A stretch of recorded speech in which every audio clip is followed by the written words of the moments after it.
you think, hey, I can come back and go to school and help out this football team?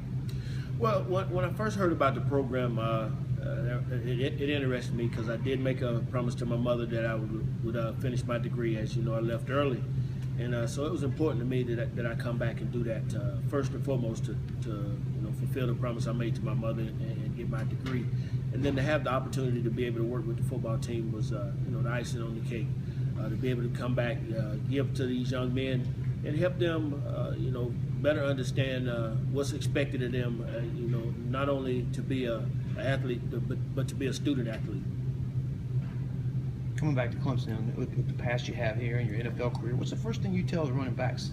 Your first piece of advice when you saw them on the practice field, met them for the first time? First piece of advice was school first. The NFL will be there. The NFL wants you, but they don't need you. So don't get caught up in the idea that this is why I'm here, to go to the NFL, because there's only a few jobs. I tell each and every one of them that they had a team that played last year without you, so don't think that they've got to have you. During the years that you were gone, or decades, I guess, did you keep in close contact, or how did that go with how much you sort of came back? Well, I came back when I could. As you know, once you leave school, you start a different career. So, I had other obligations that I had to deal with, and it was good to be able to come back and still see a lot of the faces here that was here when I was here, and keep contact with those guys, and just come back and enjoy, and be appreciative of what the changes that has been made for the better. Talk about how much the offenses have changed in college football since the era when you played, and how have you used that to influence your coaching style? Well, the offense have changed tremendously. Now we throw the ball every other play. Whereas when I was here, we ran it almost every play. So, it's a big difference. I think the game is not as physical as it was, and I think that's something that we have to get back to, because if you notice, the teams that win it in the end are the guys who can come out and take a physical toll on other people and get your job done. You were more polished as a running back when you got here than, say, Wayne Gallman. But how has he impressed you with how quick he's picked everything up? He's very impressive. He really pays attention to what he's been told, and he tries to do the things that we ask him to do. I've definitely seen a big growth in him between last year and this year, but it just goes to show just how hard the young man works. He's not. He asks you a question and he expects an answer. He's not easily going to give up just because you tell him something. He wants to know why, and I do the best I can to help him out. And Coach Elliott has done a tremendous job with that whole group back there. Zach Brooks has faced some injury issues. You were known for coming back, both ACLs. I think maybe the only NFL running back to play after Darren Bowe. What kind of advice can you give him? Well, you can't go out and play based on the fact that I'm going to get hurt. That's part of the game. Those things happen. Who's to say that he could come back out and play for another 10 years and never have another injury? So you can't let those things deter you from what you really want. And we know Zach wants to be on the field, and he's working hard, and he's came back from a few injuries that he had during camp, and he's looking good now. So we expect to see Zach out there. Are you have you run down the hill back? Have you done that since you came back? Yes, and I was the last person to come down the hill because with my bad knees, I'm too slow to try to get in the middle of the pack and get run over. What was that like, though, for you, kind of reliving that again, 25 years later? Well, we've had the reunion teams to come back and go down the hill. So, I've done it before, and it was good. It was good to be able to come down the hill with the team again and be on the sideline in the capacity that I am. With your history with the ACL tears, what do you tell a guy like Adam Choice right now, what he's going through, trying to get himself back 100% more confidence in his leg? Well, I went straight to Adam when I found out, that they were going to redshirt him this year, and sit down and talk to him. I said, this will be a great opportunity for you to grow as a football player and to grow as a young man. So I know you came in your first year and played, and you expected to play again this year, but look at it as an opportunity for you to give that knee a chance to heal up and to come back in full strength. And he's looking better and better every day. he's starting to see now that the time off that he'll have this year will help him tremendously. He gets an opportunity to go in and rehab, to get it stronger and stronger. And I told him just take advantage of it, because this is a kid who has skills to be at the other level.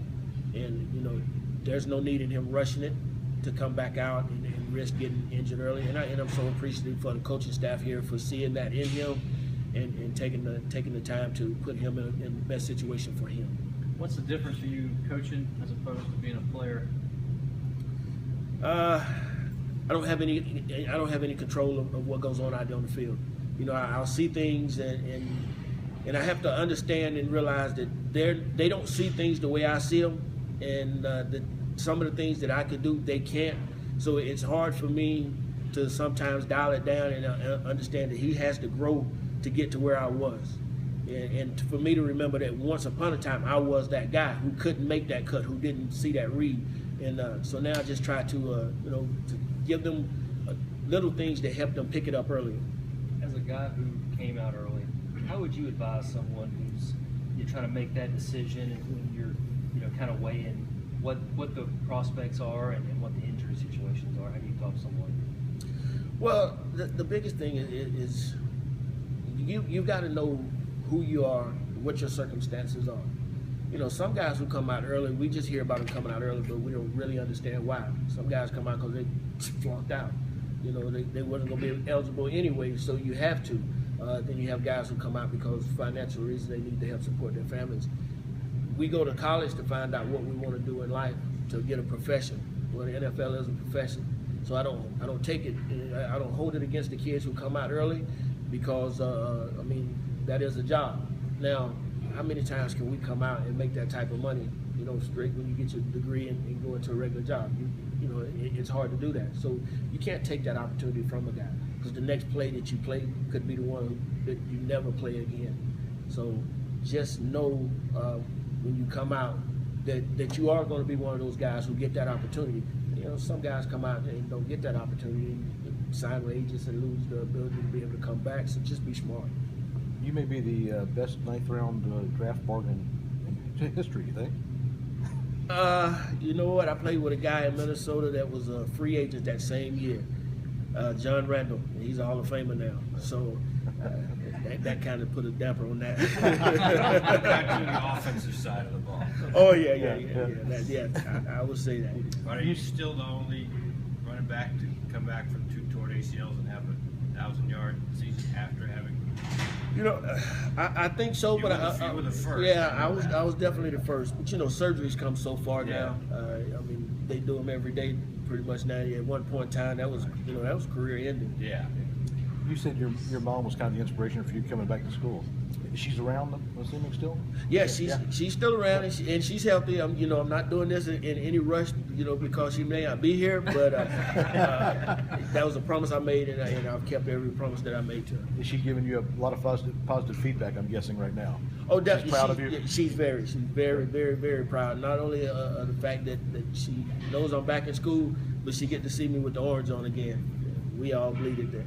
What degree are you pursuing? Management. Management. Yes, sir. Is that what you were studying before? It is. Yeah. And how's your progression? How close are you? Well, again, I left early, so I've got a year and a half left now. So we're going at it pretty good. But after being out of school for 25 years, it's definitely different. Yeah, I was going to ask how hard that was to go back to class and listen to teachers. Actually, it's easier now because I'm more focused on what I'm doing. I'm not worried about who's doing what outside the classroom now, because I've come in, I've been here, I've been out in the real world. You know, I understand what all is out there, and this is something that I chose to do, and so it makes it a little easier. Do your classmates know who you are? No, until I have to get up and tell people who I am in the class. That no, these kids weren't even born when I was playing. So. How many of your No professors autograph have asked for hounds? autographs? Yeah.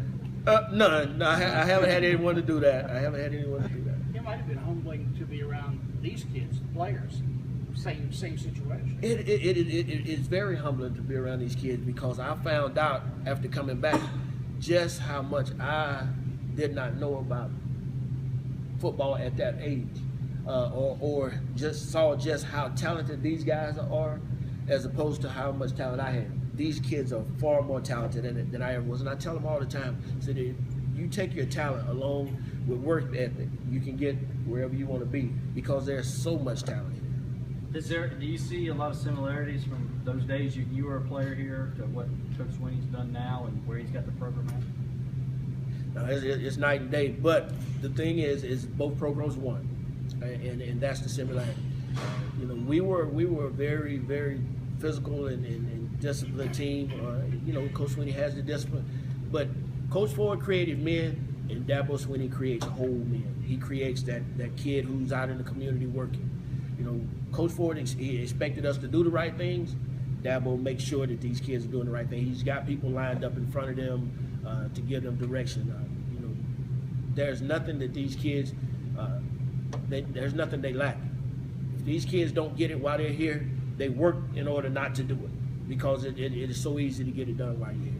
Now that you've been around it for a couple of months now, is there one or two players that you look at them and go, man, that cat's pretty special? We've got a lot of special guys on this team, man. A lot.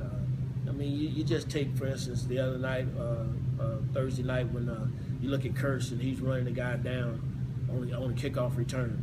You know, everybody didn't do that. You know, he separated himself from a lot of his teammates. You know, in just that one instance.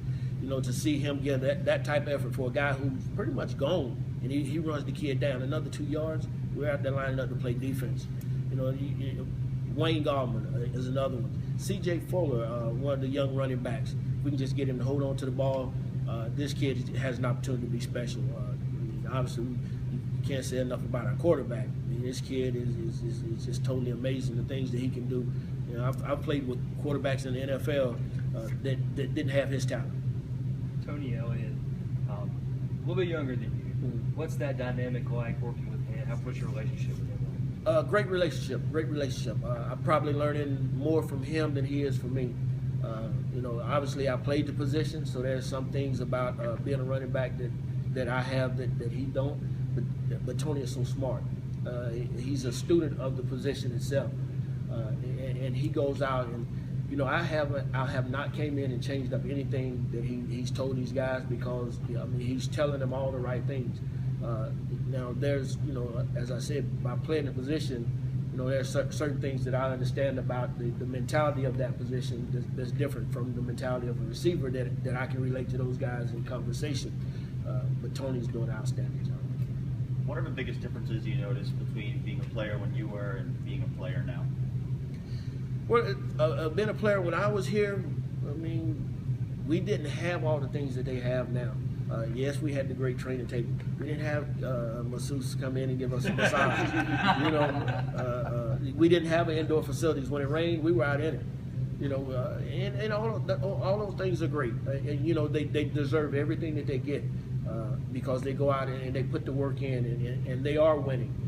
So I mean, I'm just happy to see that this program has came as far as it has. How much more structured are things now compared to this? I would say it's a lot more structured. You know, I mean, we had structure, but we were a different breed. The kids today, they're not like us. We would rather be outside running around playing football. These guys would rather be inside playing video games. So you got all the stuff that keeps them inside. You keep those guys from being outside where a lot of the trouble is. And the structure itself, well, I mean, we've always got something for them to be doing to keep them from having the